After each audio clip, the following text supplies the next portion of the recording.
To check your transaction history on Instarem, follow these simple steps to easily access your past transactions. This guide will help you navigate the platform efficiently. Step 1. Log into your account. Visit the Instarem website or open the mobile app and enter your login credentials to access your account. Step 2. Navigate to the dashboard. Once logged in, locate the dashboard. This is usually the first screen you see after logging in and contains an overview of your account. Step 3. Find the Transactions section. Look for a section labeled Transactions or Transaction History. This is typically found in the main menu or under your account settings. Step 4. Select the date range. Secure your accounts before moving on. People seriously underestimate how often personal information gets exposed online now.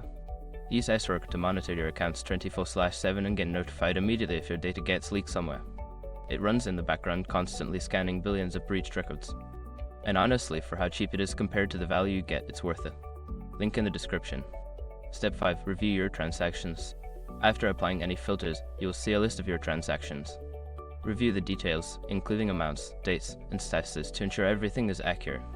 By following these steps, you can easily check your transaction history on Instarem.